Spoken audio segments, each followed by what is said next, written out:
Once upon a time, in a time long, long away, and in a far, far, far land, maybe I and you can imagine together that our ancestral foremothers and forefathers, they would have perhaps just left the branches of the trees and taken shelter in the caves. Maybe every evening after the sun would set, they would gather around an open space. They would put dry sticks in the center, and then by striking the stone, they would invoke the fire god down on earth. They would have discovered fire. But remember, they had not yet discovered language. The best they can do is to draw stick figures of different animals on the cave walls that today we discover and excavate.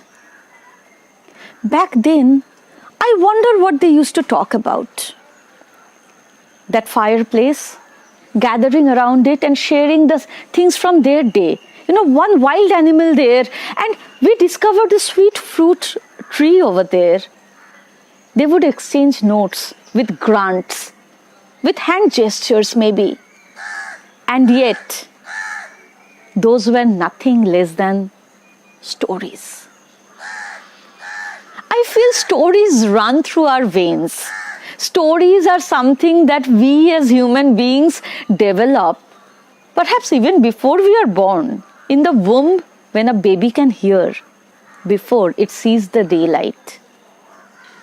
When we grow up in our childhood, our early moralities, our sense of right or wrong, our sense of future, our sense of fear, there's a snake, don't go there, there's fire, you will burn. Our sense of hope, if you study hard, you will grow up to become this. Every idea, every narrative, every moral upbringing, every hopeful dreams that we grow up are nothing but stories told to us. But how are stories relevant in our lives as grown-ups, as adults? Think of it. In this time and age, when really machines can do many things that we used to do in the past. In the industrial age or even before, we used to actually work with machines and, actually have to work with the tools, but no longer. Now, most of the sophisticated work, including eye surgery or heart surgery also, is being designated away to the machines. And now perhaps the only way left for us to be humans is to be humans. What does it mean to be human? What potential, what universality, and what expanse does it mean to be human? Is it a sense of reckoning today? That all the biggest industries, the biggest companies in the whole world are those that were born out of a single idea, out of first generation entrepreneurs without a whole lot of money sitting on them, with just a spark of one idea. The biggest companies, the Facebooks, the Googles, they were all born out of garages. The spark of one idea, the spark of one story, the spark that you can ignite in the mind of the people who listen to you through your words, through your imagination, through your hopes and wishes, through your fantasies.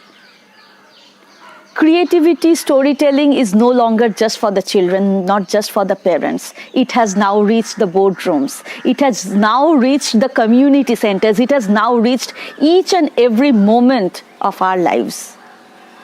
How can you tell your story better? What can you do to help your stakeholders listen to you better? What can you do to make people look at the problem from your angle and to solve it with you?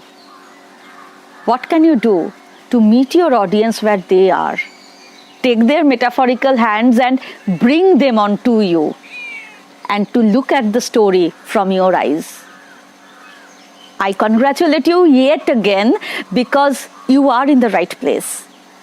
In this session, in this program, we are going to learn exactly that.